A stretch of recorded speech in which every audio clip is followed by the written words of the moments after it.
All right, Gr8Exchange on transportation, as many of you in this room know, but I will go ahead and tell you again because the founder and creator is sitting right here, and we don't want to miss any opportunity to spread the word. Basically, what the purpose of the Gr8Exchange is an attempt to start a conversation throughout Gwinnett County.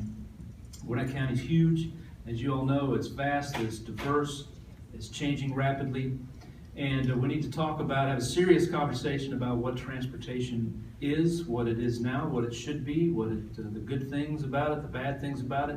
And that's the whole purpose of this. And so if you haven't already, let me implore you to text JOIN to 74029. Or you can visit the website, thegr8exchange.com, and there's a short 8-question survey. These little cards are on your table. Take them home, pass them out, send them to your friends. Stand out in front of Kroger or Walmart and hand them out to people. Get them to whatever it takes to get them to participate in this. And the whole point is to, and that's the whole point of this conversation that we're having here tonight, to talk about what we can do here in Gwinnett County in the future to deal with traffic. My name is Buzz Brockway. I guess I should introduce myself. My name is Buzz Brockway. I'm a state representative here in Gwinnett County. My district is right across the street there on the other side of 85. And one of the things I do, I write for a blog called Peach Pundit. And these 4 gentlemen here are people who also write for Peach Pundit. Our fearless leader and editor is Charlie Harper. He's down there on the end, and he also runs a policy group called Policy Best, which attempts to take a serious and thoughtful look at many of the major issues that we're dealing with. My friend here, Stephen Turkheimer, from the great county of Fulton, I guess Fulton. Yes, it's our #1 county. Yes. I'm just kidding. #1 county in Georgia, Fulton. He's here along with George Cheedy, one of our other contributors from the shining city of DeKalb. No, #2. And John Richards is probably familiar to a lot of you. He's been a long time resident here in Gwinnett County, been active in all sorts of stuff, including at one point in time helping to chart a course for the bus system that we have here in Gwinnett County. So basically what we're going to do tonight, we'll let these 4 gentlemen give us a couple introductory remarks, and then we'll let the discussion flow, and we'll take some questions from you folks here in the audience. Mir here is streaming this on Periscope. Okay. So if you're watching, hello, thank you for tuning in. If you want to tweet that out, it's being the Gwinnett YR handle, Twitter handle is the one that is doing that. So you can watch live, and then it'll be recorded, and we'll post that on Peach Pundit tomorrow when we track it down. All right, so why don't we start here with Charlie. Charlie, if you'd like to give us a couple opening remarks, your thoughts on transportation. Sure. Again, appreciate y'all coming out tonight. Anyone that might be watching there on Mir's Twitter account, glad to do that. But Gwinnett's transportation issues, actually, for me, I live in Cobb County. I think we missed that out. So 3 of the 4 of us on the panel, not counting your moderator, you've got 2 Gwinnetians up here and then 3 non-Gwinnett people. But 2.5 years ago, 3 years ago, there was a town hall that I ended up getting to moderate about the T-Splost campaign in 2012. And it was hosted by a 912 group at the time. And I polled the room right before we started, where I was the moderator. And of 97 people, 94 were adamantly against the T-Splost. And so we had 2 hours allotted for it. And we turned it into a conversation of what do you want? Because I felt like there was really no point in having a 2-hour conversation of trying to sell people that quite literally were holding signs that said no T-Splost into something that was clear they didn't want. And so we started a conversation that I started getting questions 1.5 years later when people were just quietly trying to figure out how to start to talk about what does the state do to try to take another run at something that for Metro Atlanta failed so miserably. And a lot of what came out of that conversation that evening here in Gwinnett County became the basis of an agreement between the Georgia Chamber of Commerce, the Georgia Transportation Alliance, the Sierra Club, and the Tea Party of things they could agree on to get a conversation started. And that conversation took a year and a half, and ultimately we did a transportation bill in the Georgia House this last year that put funding at the state level that frankly is not enough, but it was what we had to have at the time. And so the maintenance issues of the state and a little bit of local money will come from that, but it's not enough to take care of regional issues and frankly issues that in the metro Atlanta region we're still going to have to tackle. And so I give you that long answer to say we did make progress this year, but there are still great challenges within the metro Atlanta region, and thus you're going to hear a lot, I think, from us about more of a regional solution in our perspectives. But at the end of the day, the point of this week, and Chuck, really appreciate you guys taking the initiative to get this conversation going, because as I've just said, I value that there is great value in having a conversation that doesn't have a predetermined answer, of figuring out what people can coalesce behind, what can be done. Sometimes all you can do is all you can do. So we got to figure out what's in the realm of possibility. So none of us are up here, especially those of us that don't live in Gwinnett, to tell anyone in Gwinnett what they need to do. We're trying to help facilitate a conversation from different perspectives. I'll be glad to bring mine of what I've learned in this ongoing conversation I've been having now for 3 years about the subject. I don't claim to be an expert, but I'll occasionally spout data that will sometimes fool people into thinking so. But it's an important conversation to have. I appreciate everyone here having it. And like I say, I think the real takeaway for me tonight that I'm looking for is to, at what level are the solutions, specifically Gwinnett, and at what level do we tie Gwinnett into the region? Because I drove here from Cobb County tonight, living just south of Marietta, and in rush hour that was an hour and 25-minute drive. And I think you've got to start looking at solutions of how you move people from Cobb to Gwinnett and vice versa. We can't all be thinking about a north-south downtown. So if I had an agenda item, that would be it. But like I say, we're here to listen to you guys as much as that. So we'll quit listening to me now. We'll listen to Stefan. I'm Stefan Turk. I'm a lawyer. I'm also the Democratic politics editor on Peach Pundit. Atlanta and Georgia overall, but Atlanta especially, it's had a problem with balkanization. There's a balkanization of ideas, a balkanization of people. But the problem is that when your transportation's not good, you have a de facto balkanization. When you can't live in Gwinnett and take a job on the south side, or you don't feel like you can go back and forth to another place, or you can't, it narrows your social network, it narrows the amount of resources you have for starting a business, it narrows everything, your possibilities. Georgia and Atlanta were great in the 90s, we were great in the early 2000s, we were great at doing certain things, but now we're going to be outcompeted. We've been getting outcompeted by other metro areas who are embracing the things that the next generation wants. And since we all want the millennials to pay for our Social Security, we need to actually give them incentives to have jobs. And if they're going to want transit to have jobs, we need to provide transit. If they're going to want to have downtowns, we have to have downtowns. We have to have places to walk and to be and to do smart growth in a way that makes us an attractive place where people want to stay and people want to come to. Thanks. So I'm George Cheedy. I am a city councilman in Pine Lake, which is in the very center of DeKalb County. I'm also a former staff writer for the AJC, and I covered growth and development here in Gwinnett for several years. And I'd like to echo a lot of what you just said, the balkanization of Metro Atlanta. One of the things I'm here to talk about is how there's no local solution to transportation, although there are things that each locality can do that will impact the transportation network, but there's no approaching this without looking at it regionally. And regionalism has often been a dirty word, especially when there's a Tea Party element that views regionalism as some sort of terrible conspiracy, and I think that's contributed to the big high-level debate that we need to have about where to put resources. It gets bogged down in goofy things. Yes, there's been a de facto balkanization. Development patterns that allow job growth to rise closer to where people live is going to be a fact of life. It has to. It's the way things are going to emerge. People are going to have to build more jobs close to where the housing is. since our transportation system isn't going to be something that's reliable enough, it's going to be what businesses do. I think that we need to be looking at, how do you support that and how do you make that actually work? My faith in live, work, play as a concept has been shaken of late because of bad design around some live, work, play communities.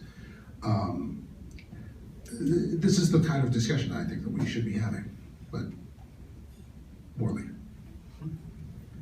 All right, and most of you know me, I'm John Richards. I'm the front page editor of Peach Pundit, and I guess I'm the one who actually lives in Gwinnett County and have lived in Gwinnett, what's about 1985, I guess, something along that line, 1986, and a homeowner when we had far fewer people here.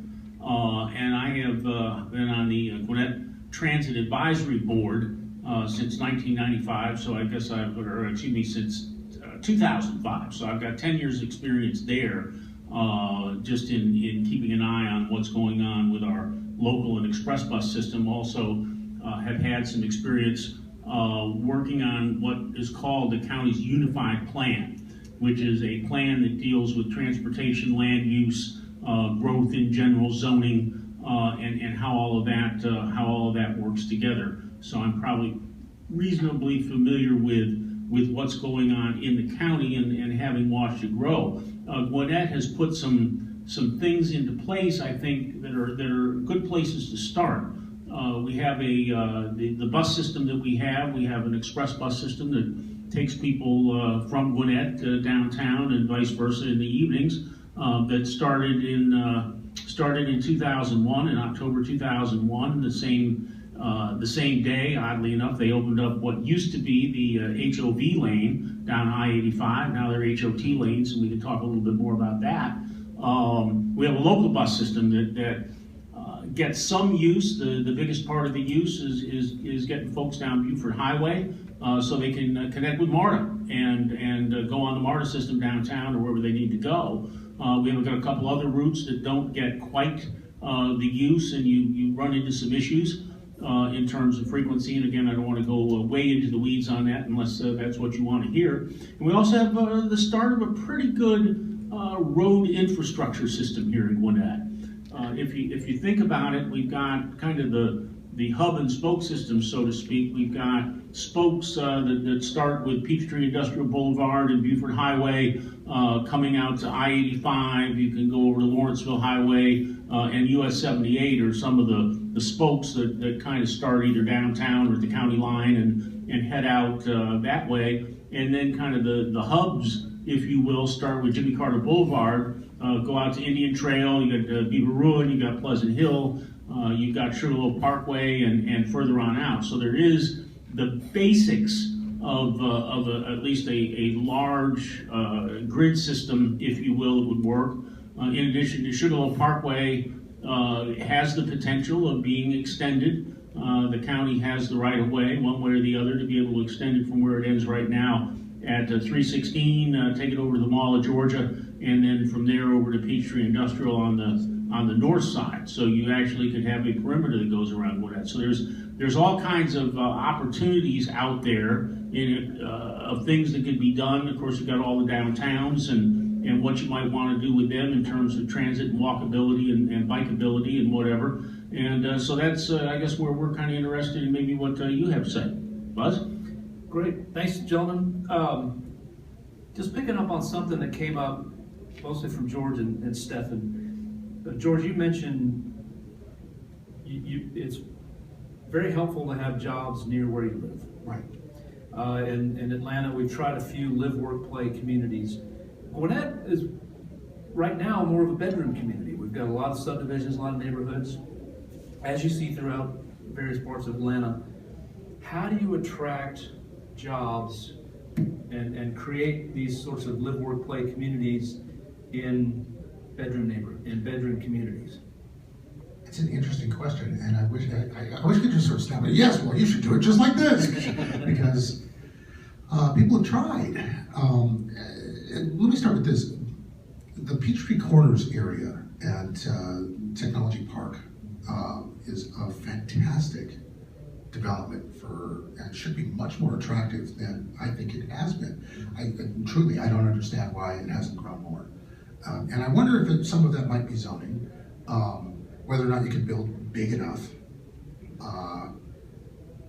I wonder what would happen if you tried, and whether or not the relatively affluent community that immediately surrounds Technology Park would rebel against some. For example, Suniva is they're a semiconductor producer. They make solar panels, essentially. It's a solar technology company, which ought to be like a screaming, usually like there should be parades for Suniva, because it's exactly the kind of technology that we want to grow in Georgia. If Suniva suddenly found itself with, 5 times the demand it did, could they actually build the kind of facility they need in order to, accommodate that growth? And I'm not sure they could. Maybe the space is there. The real problem, like in terms of growth and this sort of live work play, is the over-retailing of Gwinnett County. There is so much more retail space than there is demand that it becomes very difficult to reconfigure, because it's just easier to find someplace cheap. Yeah. That's my thought. Anyone else want to weigh in? I think one of the things that Gwinnett has to do is the same thing that other places have to do, which is they have to acknowledge that there's more than one way to live and more than one way to work. I'm sure there's a lot of people that moved to Gwinnett County because they wanted to live not near any type of businesses or not near any type of downtowns. And so when downtowns arise, when density happens, they see it as a loss of what Gwinnett is. In the same way that, in town, we see the same things when there are changes. But I think the problem is we have policies that we think about. It's almost sort of a one-size-fits-all situation where we don't actually address what people really need and what really want. And so, does Gwinnett want? Gwinnett has things that nowhere else in the city of Atlanta, or nowhere else the Atlanta Metro offers, right? But they embrace it in a way where they're saying, like, okay, well, let's just try and build this other replicable facility. Like, let's use the same ratio we use anywhere else for for retail versus apartments versus all these other things. And they just try and plop it down like it's SimCity style. And that's just not a great way of doing anything. And you see that in the city of Atlanta, how many failed sort of similar type of developments they had before they figured out the successful way of doing it, of changing your ratios and making things flexible. And so I think what they need to do is, you got to provide a fertile ground for that type of investment, that type of businesses. But you can't regiment. You can't be regimented in your approach, because it just rules people out. If I may, I'm going to challenge the premise of your question. All right. And that is that Gwinnett is a bedroom community. I remember a post we had on Peach Pundit several years ago where Gwinnett had been labeled one of the best, I believe, urban counties in the country. And we were all laughing internally and then online once we posted it that Gwinnett was an urban county. But Gwinnett is an urban county by the definitions. It's also a large county. And one of the things that I battled during the statewide transportation issue was self-perception that Georgia's not so bad for a southern state. Well, Georgia is the 8th largest state in the country. And while we haven't grown that much since the financial collapse, if we return to just the slowest growth rate over the last 4 decades, decade over decade growth, in 25 years, we'll be the 5th largest state in this country. That's not some little backwater state. We would be as large as the state of Illinois. Gwinnett has had a disproportionate share of that growth over time. I remember when school started either this year or last year, and I saw the number of kids in the Gwinnett County school system, which I think if that was a county, it would be the 12th largest county in the state of Georgia. And a friend of mine that I'm on Facebook with that lives in Tennessee now got on there and commented and goes, I'm shocked by that. Were that many people even living in Gwinnett County when we graduated high school? I was intrigued. I looked it up. No, there were not. That's how much Gwinnett has grown in 25 years. And so for those of you that have been around here a while, there's an image of Gwinnett that you might want to actually challenge yourself if you're thinking about what Gwinnett really is. And when you think about it as being a bedroom community of Atlanta, again, I wish I'd reviewed all my number stats because I love putting things in perspective that way, but I believe Gwinnett County is larger than 6 U.S. states in terms of population. It's not a bedroom community. There's economic horsepower here. There are people here. And everyone everyone isn't, living in a subdivision in Lawrenceville. I mean, you don't have the 700,000-800,000 people you have living here all living on suburban third-acre lots. It doesn't work that way. And so when you start thinking about transportation needs, these projects take a long time. And some of the things that we're talking about on the drawing board will take 20 and 25 years to get done to fruition. So don't think about what you're doing today and how does it work for the Gwinnett County that is today. How many people are going to be living in Gwinnett County in your neighboring counties that you're trying to either get to or from 25 years from now? And if you're going to have a conversation about what does Gwinnett transportation look like, you've got to have not only the perspective of what will Gwinnett look like in 25 years, but will you still be able to travel to downtown the way that you are now if Fulton County grows the way it will, and if Cobb grows, and if Walton and Barrow and the ones on the other side of you grow. And that's ultimately, when you start thinking about what Gwinnett's going to be like, it's not about the bedroom community that it was 25 years ago when some of y'all moved here. It's what's it going to be like 25 years from now. And as far as the live, work, play community goes, and part of this was what we went into when we were working on the unified plan, the development plan, and the conclusion that came out of doing that was actually not so much the cookie cutter boxes where everything's at the same ratio. There is an intent to put some density along the I-85 corridor, and of course part of that is ensuring that you have the sewer capacity to be able to handle the higher density, mid-rises or high-rises. And of course you only got so much money that you've got to build sewers, and the decision that was made was to probably encourage better sewer coverage in the I-85 corridor and trade that off for leaving large lot executive stuff out in Harbins and Loganville, rather than trying to get sewer out all that way. Maybe at some point, 20, 30 years from now, you think about doing that, but not in the short run, and possibly things like transfer of development rights, things like that would allow more density than what would be normal. The other thing, and how does transportation tie back into this? Obviously, you've got I-85, but we all know I-85 is pretty well at capacity. And you're going to have some alternatives that go in there. Live, work, play. Where do you along the I-85 corridor? You've got a lot of stuff. You've got a lot of apartments, but you've got some areas, particularly in the southern part of the county, that could be redeveloped.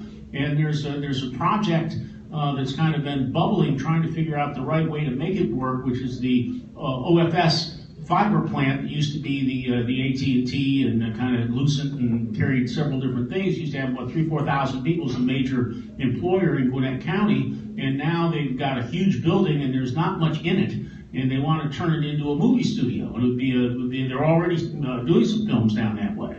Well, if you turned it in there and kind of turned that into a live, work, play community, with that being the hub of work, you've got a lot of redevelopment that can go on in that Norcross, Gwinnett Village CID area, and maybe you kind of grow some new live, work, play stuff out of that and make it work. So that's another possibility for where you could go. Yeah, that's all fine. We can absolutely do that. And I'm not in any way suggesting not to have sewers. Just to be clear, I think that's a good thing to have. What I'm saying is, if you've got a bunch of people here who all want to, I assume, live, work, and play. But you have to be able to get in between the live and the work and the playing before you get totally exhausted. You have to pick between one of the three. And I think that's what's kind of happening. And again, that gets back to the, do you develop, how far away can you be from where you live, where you work, and where you play? And you're not going to have it all necessarily within walking distance. Do you have short-term little shuttle buses that get you around from where you live, where you work? You look at what some of the other counties are doing. Well, look at what Suwannee is doing as an example. All right. So Suwannee basically has come out in the last 20 years and or really 10 years, and have gone from a big field where there was nothing to now they have a town center that's got some live, work, play, and behind that you've got a lot of condos and apartments that are selling very well. But there really isn't that much work because what's in there is primarily retail. So if you actually want to work, you've got to somehow take a commute. And it's not too bad, let's say, to get down here where we're at in the Sugarloaf Parkway area. But Try to get to Atlanta. And you've got a challenge. So Put a train in. well, that's another option. Okay, Buzz, you can start us off on the next. No, well, all right, John, I'll follow up with you, John. All right. You mentioned. I got the mic anyway. Yeah, you got the mic. So, Lucky me.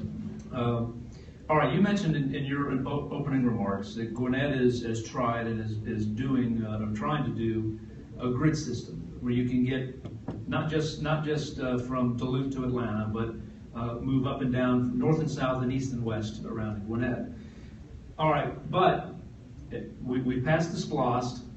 That's funding a lot of those sorts of things, and it's coming up for renewal next year, and we'll see what plans they have for that. But how much more of those sorts of things? How many more roads can we build? We've done some things with the bridge, converting a couple of the bridges to diverging diamonds, which increased the throughput. Roundabouts, there was a talk of the other day, GDOT is installing more roundabouts. The Mythbusters proved that you get 20% greater throughput through a roundabout. But those sorts of things have their limits. How many more roads can we build, and what are we going to do in Gwinnett to increase the capacity of the roads? And I think at some extent, I'm not sure what you can do to increase the capacity of the roads. I mean, you widen Pleasant Hill is now 6 lanes for most of it, 7 lanes depending on where you're at to get closer to I-85. You're not really easily going to be able to widen I-85 given the density that you have there. So the challenge is going to be to try to figure out how do you get commuters from point A to point B. And if I live in, let's say, Snellville, all right, and I want to get on a park and ride here at I-85, that gives me, in the morning, gives me a 20-minute ride just to get from my house over to the park and ride at I-85, wherever that might be.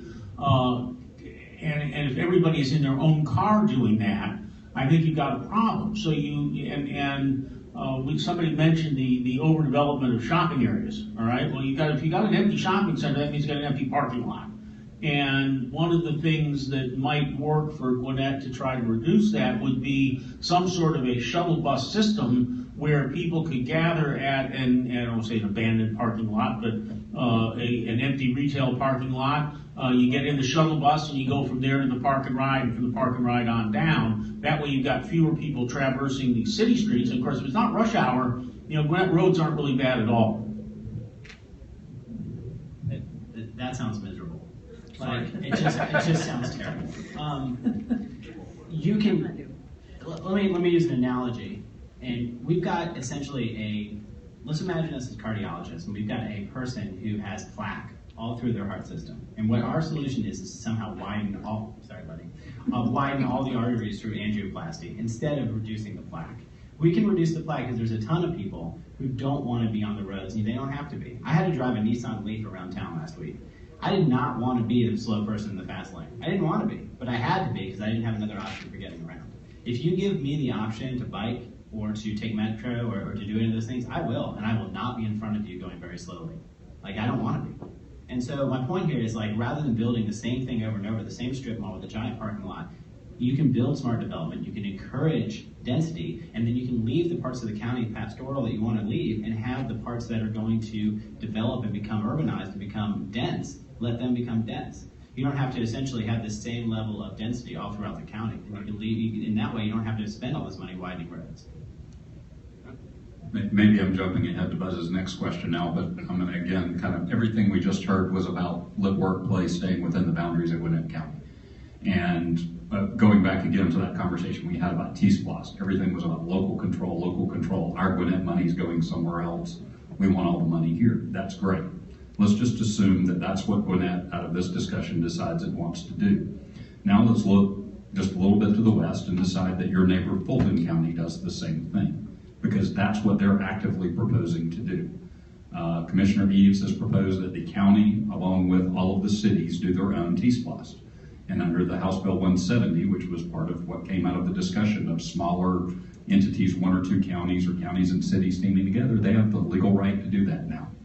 So if Fulton County decides they're going to put all of their local funding, which is the largest county and the largest sales tax base in the state of Georgia, and they want to put up to 1% into local funds, which will pay for a MARTA extension of Georgia 400 and some city projects in the Beltline, which will help capture some of that density for work, live, play down in Atlanta. All of a sudden, again, if I go back to the problem of me getting here, or you coming to a Braves game, you don't have East-West. And more importantly, you don't have a funding partner to help you ever solve the East-West problem. So as long as Gwinnett wants to look at the problem of we're never going to leave the county, or if we do, we're going to go over an already overtaxed artery to get downtown Atlanta, because that's most of your major connectors are all along either the 85 corridor or the Peachtree Industrial. But most everything you've got is north-south. You've got 1 or 2 decent east-west, I believe, but they're rapidly overtaxing themselves. And as a Cobb County resident that watched a 20-something year battle, even before I became a Cobb County resident, where Johnson's Ferry Road came down to the Chattahoochee River and was 6 lanes wide, and Fulton County waited almost 20 years to decide they wanted to do something with that traffic and build that bridge more than 2 lanes. Fulton's not always real easy to work with once they've decided they don't need to play ball with someone else, because they've got the money and they've got the power. And so when you start thinking of all these solutions, I would again encourage you to think about Gwinnett's role in the region and figure out what is the strategic partnership that Gwinnett needs to start to make, unless that bedroom community we talked about is going to become an isolated community and only figure out how to move people around within the county. But the folks that are winning right now are the ones, I mean, frankly, y'all seen the job announcements in Gwinnett. NCR is now at Midtown, and I forgot who it was that moved from Gwinnett to State Farm, consolidated most of its Gwinnett offices to Sandy Springs. And it's basically transit and transportation options that are not available in Gwinnett. And so as an outsider, again, what Gwinnett decides to do as part of this is strictly up to the Gwinnett folks, but as someone that's kind of an interested but not active participant, but interested observer, Gwinnett's got to ask questions about itself that look outside of Gwinnett to figure out what strategically you need to be doing over the next 20 years to make sure that if you want to continue growing, it does, but at least that you have the jobs and the employees that can get there that don't stop at the county line. Just like to say one quick thing about will. Like, all of this stuff is dependent on enough people being either angry enough or greedy enough in their own sense to say, we want X. Like, whether or not the political will can actually be developed. I've been seeing the polling. Like, it looks like there may actually be an actual majority of people who live in Gwinnett who are looking at MARTA like an option. That was a non-starter probably even 5 years ago. I think that's a conversation. The question is whether can we actually get the will to make an actual change. Like, I'm not encouraged by what happened in the legislature this time around. I know that we got a transportation bill and it's better than nothing, but frankly I don't think it went far enough. And I know that's hard to hear, but 5 years from now we may have to have this conversation again. I just hope that we can muster the will. Well, one more question, and then that I have for the 4 of you, and it's on that very topic, and then we'll take some questions from folks out there. Mark, there was a poll. I guess maybe the Metro Chamber of Commerce put it together. Showed, I think 63% of Gwinnetians said they were interested. So, but it's not going to be on the ballot next year, and it may not. We don't know when or if it'll ever be on the ballot anytime soon in Gwinnett. We have our own bus system. Okay. My question to you folks is, how do we, and it's sort of involved, Stefan mentioned balkanization. We have balkanization we have different transit systems around the metro area. There's no real organization to that. Gwinnett, we already have our own, so how would we what do we do with transit here in Gwinnett County? How do we, if we decide to put it on, let's say we did decide to put it on the ballot, we passed it, okay, now we're being taxed 1%. It's going to be a long time before any rail comes up to Gwinnett County. What are the citizens going to get out of signing up for MARTA? How do we integrate our current system into a regional system? How do we reorganize transit so that it looks at it as a region rather than as little pieces here and there? And that's a broad question that I'll just let you guys just to run with that. Whoever wants to jump in first. So. All right, well, let's Steph go first. Here's what we get out of it. If you live within a half mile or to a mile, I think it is, of metro lines, it's the equivalent of having a college education in terms of salary. That's what you get. Your salaries go up, your wages go up. The more we can move people around, the better you're going to do. And I think a lot of people look at the current transit situation and say, well, it's kind of not working. I'll give you a little story for myself. I used to work at a downtown law firm. One of my big clients was out here in Gwinnett County, and they've actually recently moved to Sandy Springs. And I tried to reverse commute on the bus system that goes from downtown to Snellville and back, and they wouldn't let me. They just send empty buses back to Snellville all day long, and then in the reverse, they send empty buses downtown Atlanta to collect people and go back. There's no reason why I can't. I'm a very nice person. Like I will talk to the bus driver, it'll be fine. And they don't allow me on the bus, you know? And why is that? There's absolutely no reason why that should be. Those kind of policies and those kind of lack of thought in carrying things out make people not like transit. And I think that's what's happened. So but they can get things out of it because the decisions that are made, the job that you're going to have in 10 years is based on decisions that are being made now. So the question is whether you want to get on the train or not. That's a pun. Let me just tell you my sort of transit horror story here in Gwinnett too, like just because I think we're all going to have one. When I first moved to Atlanta in 2004, my car just died like a week before I took the job. So I had to get down. I was living in Norcross, Indian Trail, and I needed to get to downtown Atlanta. And I mapped it out, and it turned out I had to leave the house at 6:30 to walk 10 minutes to a bus stop to get to the Indian Trail, Lilburn, Gwinnett bus stop, to get on a bus that didn't leave before 8 o'clock so that I could get downtown at 9:30 or something ridiculous like that. It was literally a 3-hour commute to get from Norcross to Atlanta on a bus. And that's the life that a lot of folks who don't have a car live right now. And those are the stories that they're telling all of the other people who have cars, and which sours everybody on transit. Like, oh, it doesn't work because nobody's got good stories to tell. And in order to build the political will, I think you need to actually start by building, a transit system that will generate good stories. You have to build some goodwill in the community first. Yeah, I think Keith Parker and Peter is doing a lot of that, but it's a chicken and egg situation because it costs money to do all of this, right? You're going to have to have a MARTA station on 85 past Doraville so that people can jet downtown and watch the cars sitting in traffic before they actually agree. Again, I've got the perspective, because you said it's a 10-year outlook, and you've got a challenge with most suburban communities that don't currently have transit. If you even take the whole MARTA brand off the table, that once you get to suburban Atlanta, you predominantly have a lot of relocation folks. They relocated in here for a corporate job, and they plan on living here 5 to 10 years, and then they're going to relo out. They expect to be either reassigned or they're going to retire somewhere else. So you don't have a large part of your population base that frankly is willing to even think long-term.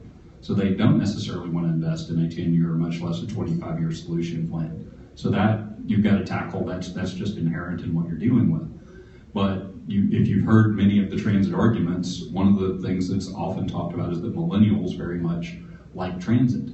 And if you're a typical voter, especially in a GOP primary, which are generally the ones that control the majority of the state legislature right now, you're over 60, and millennials are self-entitled, non-working, lazy people that they can't get out of their or their children's basement. And so the thought of why would you give them trains when they won't even get a job is what goes through a lot of average voters' minds, unfortunately. And let's talk about why that is a fallacy of thinking in terms of strategy. If you're talking about a 10 to 25 year construction project, those 25-year-old kids are going to be 35 to 50 years old by the time that this system is completed. They're going to be the upper management and heart of the workforce by that point. And they're going to commute the way they want to commute. And I don't know where we failed as a country, but the kids that age don't like cars now. I mean, I grew up, the 16th birthday, you were down at the DMV, which we didn't even call it that then. You got your driver's license, and the day after I turned 16, I took 4 of my friends and we drove in my mom's new car to Florida. I mean, it was freedom. It's what we did. And kids today, the number of, and what I get to do, I get to work with a lot of 20-somethings. They don't like to drive. They don't care if they own a car. Uber and iPhones. I mean, that's what it is. That's the mentality that you're dealing with. So if you're going to have a community that this is there's nothing to say that they're going to like cars when they're 30 if they don't like them when they're 25, 40. They're going to be the ones that are not only going to work, but deciding where work is, because they'll be making those decisions. And it's kind of like, if I'll speak to Republicans in the room now, we've talked about ANWR for 20 years drilling there, and we never drilled because the opposition always said, oh, it'll take 10 years to get it online anyway. And if we had started drilling the first time we heard that argument, we would have been pulling oil out of there for 10 years already. Transit's kind of the same way. And if you're waiting to do it until you've really already started losing employment or you're choking on gridlock, I mean, transit's not an end-all be-all solution, but for an urban county, as Gwinnett is classified as right now, you've got to start taking a hard look at what's the best way to move people, because you can't double the size of Gwinnett County and put people on the road infrastructure you've currently got. It's just not going to happen.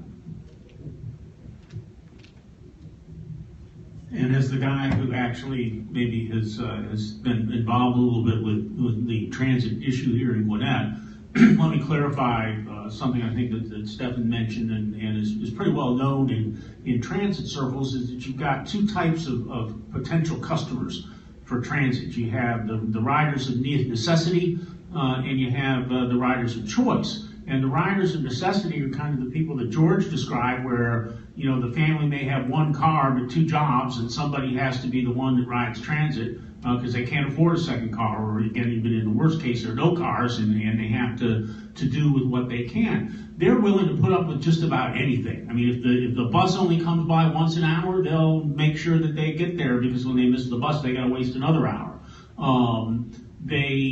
They'll put up with a lot. They don't need anything fancy because they've got to get to where they're going to go. And in Gwinnett's system right now, that is basically who we're serving with our local bus system, all right? And the folks who take MARTA to get, or take our bus system to get down to the MARTA Doraville station to go to wherever they're going to go. Your other type of rider is the rider of choice, and that's the person who doesn't have to take transit if they don't want to. They could just as easily drive.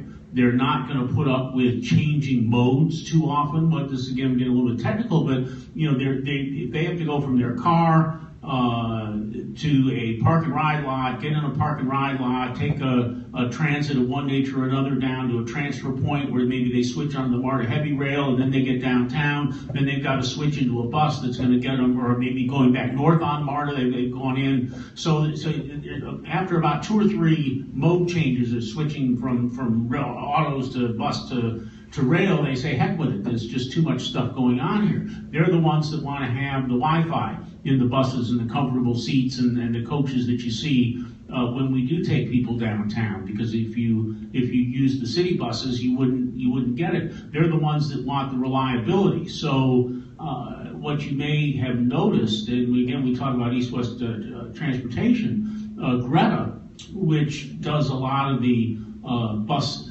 service, is yet another organization that's involved over above MARTA, recently decided that they were going to try to get bus service going over to Perimeter Center from Gwinnett, and I think there's another one that's coming in from Cobb, and that's going to mean that's going to put them on 285 without the benefit of having an HOT lane or an HOV lane, so that you're not going to get there any faster than you would if you were just driving anyway. So there's not a time benefit there. It'll be interesting to see which way that works out. All right, well, any questions that folks out there would like to ask? I've got a mic, I'll come and see you. Actually, could I address Steve's issue about the buses coming out from downtown? Now, as John knows, I served on our local transit advisory board, except that I began in 2001 when we started our system. One of the first observations our board did when we looked at the routes, we said, well, it's great. Everything's set to get people downtown. We don't really want people coming up here. We're not really sure why we ever set up the routes that way. We don't keep the buses downtown. There's no place to park them, so we can't run a bus leaving 7 o'clock in the morning from Atlanta. We had to assume that a lot of that had to do with there was ingrained bias built into those routes. We didn't want people coming out of there. And apparently that really hasn't changed that much. Now, I admit that I was on that board 8 years and we never really changed it. And I can take responsibility for not making that change either. Yeah, I mean, there's a lot of ingrained bias in between the different areas of Atlanta, you know? And that's part of the problem we've got. We've got assumptions about people who live in other areas that aren't necessarily true. We've got ideas that each one of us can run it alone when we can't. You know, I grew up in the Department of Defense. My family all worked there, and people would talk about force multiplication all the time, right? And what Atlanta has is it does not force multiply. We do not use technology. We do not use the things that we have. So we're essentially a bunch of small towns competing against these larger areas, and we cannot achieve advantages that way. Yeah, I'm not sure why they don't do it. I mean, I know they get reverse commuting grant money, so you would think that they would do it, but they don't. They don't, and it's an easy thing to do. And the problem is, when we're talking about, you know, when we're making these decisions, you know, you have to build the street before you can build the houses. You have to lay the groundwork for these things. And so it's like, if you allow reverse commuting, then people will start reverse commuting. They can't reverse commute until you let them. Yep. I'll just, since no one's going to ask, we'll just jump on the bias question and we'll use the kind word bias. One of the very first questions I got after we launched Policy Best was from a member of Atlanta Media that's become a very good friend of mine, because she's very much an advocate for transit and those things. And so she called the morning after it snowed in Atlanta, and we were all in our homes in a fetal position, crying and just hoping the sun would come out and snow would melt so we could travel again. And we had a long talk that morning, but she started with her question of, when you guys were putting your transportation plan together, have you considered that the demise of housing projects and the rise of Section 8 housing has exported poverty to the suburbs, and therefore you need to make transit part of it to reach where the poor people are? And I said, no, honestly, we had not considered that, but more importantly, we won't. And knowing that she was talking to someone that has a long history of the Republican Party, she assumed she was hearing the normal thing. And before I let her push back, I said, let me just make clear what I just said. One of the problems, in my opinion, that we have with transit and selling transit and expanding transit in Atlanta is it's always talked about as a way to move poor people. And we will never have a successful transit system or systems that are at least linked. If it, you know, we don't necessarily have to have MARTA and, you know, everywhere. It can be MARTA and Gwinnett Transit in Cobb County in theory, but you're never going to have suburbanites accept transit if it's not something they're going to actually directly benefit from. That's just the cold reality of the system. I'm very familiar with the DC Metro system, and there everybody rides transit because you can't get anywhere else, and you definitely can't park anywhere if you're going to the Capitol Mall region if you bring a car in town. And if you can find a parking spot, it's $25 to $35 a day. And so transit is a great option if you're in DC, and everybody rides it. It's not for poor people. And if you're going to have something successful in Atlanta, it can't be sold as a way to move the poor people that can't afford a better option. It's got to be the best option. And that's how ultimately you start selling transit. Who's got a Chuck? I'd love to hear from all four of you on this. You were elected chairman of Gwinnett County yesterday. Awesome. How did I pass the residency test? We'll start with you, Charlie. What would you do in regards to transportation? Who drank more, me or the Gwinnett voters? How did that happen? Hey, Donald Trump's leading in the polls. So I would just say honestly, everything's possible. I very much came up here consciously trying not to answer that question because I don't want to be telling Gwinnett what to do. But I think you do have to address the transit question. But more importantly, before you even get to that solution, you have to address the regionalism question. Gwinnett's going to have to be honest about where it is in the region and who it wants to be a regional partner with. Because again, every transportation solution I see still on most of the official drawing boards from everyone, they're all north-south solutions. And I don't see any vehicle right now, no pun intended, but pun intended, for east-west improvement. And downtown isn't downtown anymore. I mean, Dick Williams has been talking about on the Georgia Gang, he kind of coined the phrase that perimeter is the new downtown. I'm not even sure perimeter is the downtown anymore. It just seems to keep moving up Georgia 400. And the farther that Georgia 400 corridor fills up, the more important it's going to be for Gwinnett to be able to move Gwinnett residents there. But you've also got to take into consideration that you're going to have people from, again, Barrow and Winder and those counties also going east-west there. So it's not even all going to be organic Gwinnett transportation. You're going to have people coming from the other side trying to go east-west through. So you've got kind of a double effect of the counties that are to your east are going to grow faster and probably in percentage numbers, if not raw numbers, than Gwinnett's going to. You're going to have to deal with that too. So it's not just how do you get people out of Gwinnett. You're going to have people coming into Gwinnett. You've got to get out of Gwinnett, or at least have the population and employment centers that you grow. So the answer to your question is you've got to have some, whoever the chairman is, we'll assume it's Chairman Nash right now, I would recommend her. The stakeholders in Gwinnett have to have an honest discussion with themselves of where their role is in the region. Because if there's a perceived wall at the county line all the way around the county, you're not going to solve your problem. Chairman Turkheimer? Yes, thank you. One of the big problems with transportation historically has been that the length of time it takes to do a large transportation project is always longer than the terms of the people that vote on it. And it's a lot easier to say, do nothing, kick the can down the road, assuming the road's not clogged with cars, than it is to actually address something, because addressing something is much more painful. And so I guess if I were chairman of Gwinnett County, I'd do something painful, which is to have that conversation, you're going to have to lead the populace around to the correct decision, which is that they have to embrace the entire area. They have to say, Gwinnett is part of a larger thing, and we want to benefit from other people's stuff. That's basically it. And the only way we benefit from other people's stuff is by being able to get there. And that's the conversation that I would attempt to have as chairman of Gwinnett County. Chairman G. Bearing in mind I would be fired almost immediately. Well, let's assume I wouldn't. Three things real quick. The first, I would be on the phone with the chairman of MARTA, like that moment, trying to plan out expansion into Gwinnett. And to try to get like east-west connectivity, especially to Alpharetta, which is a pain to get to from any place in Gwinnett. And there's a lot of business connection between, the Sewanee area and Alpharetta, and it's just awful. That's just an awful way. And light rail, I think would be, there was talk about the brain train 10 years ago, and there's a way to link Athens and Atlanta, and Gwinnett could get a lot of work out of that. But the first thing I would do is get a hold of regional transportation folks and see what it would take to expand. The second would be taking a very long, hard look at zoning in order to create densely developed, tall communities around MARTA stations.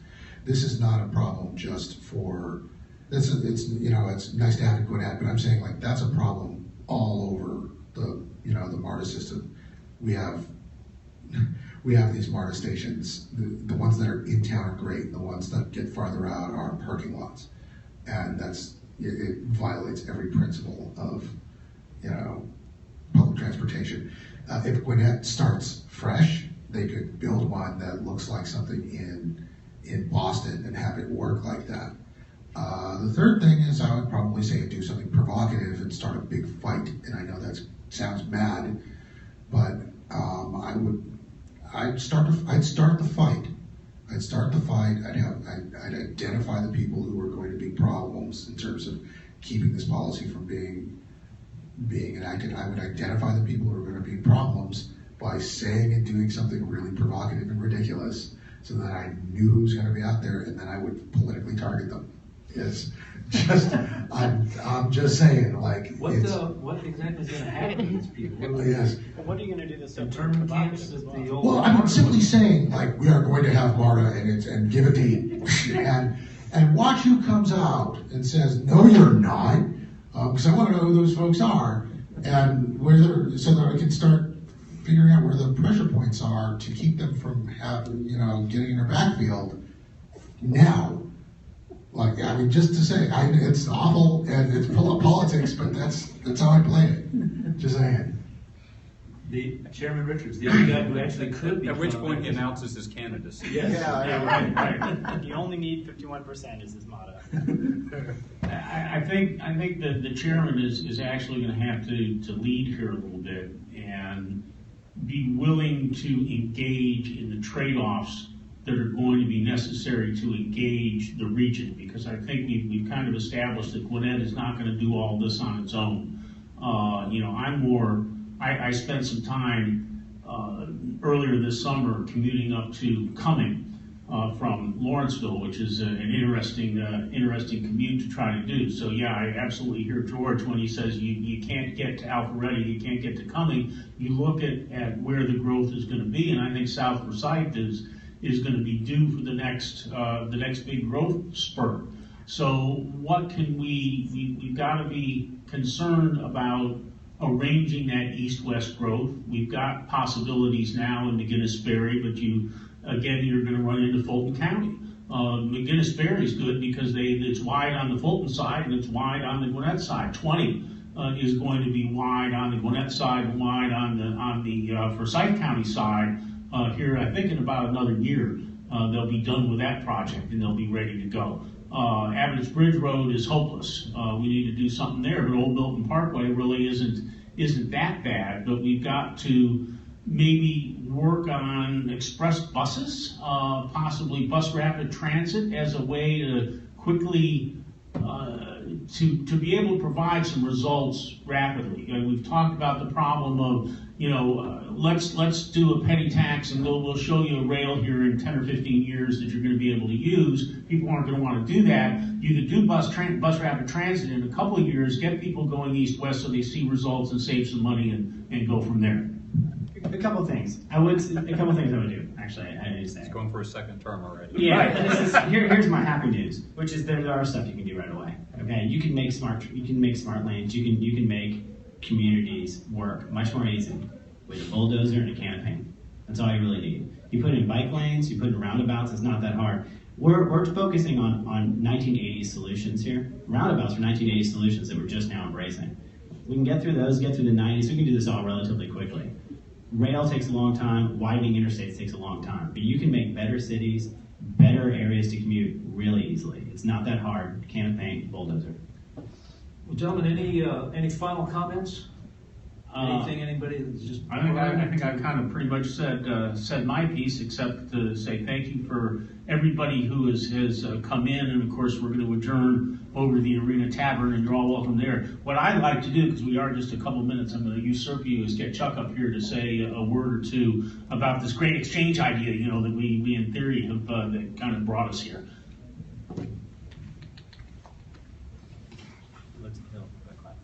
Thank you. I appreciate you guys making the trek out to the middle of nowhere, right, in Gwinnett County. This week has been an incredible week in the sense of the conversations that are going on in Gwinnett County. It's been historic. Everything that you guys have touched on, we have seen across the county, from Buford to Snellville to Stone Mountain, Peachtree Corners. We're topping, we had intended to have 50,000 conversations, and we're topping close to 120 to 125 with all of the blogs, the meetings that are going on, and all the conversations that are going on. So it's exceeded our expectation, and this is only going to take us to the next step. And so I want to thank each of you for being a part of this historic thing that we're doing. In Gwinnett County, it's not been done at all across the United States. So this is the first time that something like this has been taking place with the whole program called the Gr8Exchange. So thank you for being a part of it. Thank you. Thank you, Chuck, and thank you to all our panelists for being here. Thank you for all of you for coming. Mir, thank you very much for putting that on the interwebs. And we will hope, if you feel free to, as John said, come over and join us at the Arena Tavern. I'm sure we'll have lots of lively discussions. What I want to know is, what I'm looking forward to is the Uber self-driving cars that will solve all our problems. There'll never be another accident ever again. Actually, you know, that is a topic that's come up. Which we will discuss at the Arena Tavern. There you go. Thank you very much, everyone.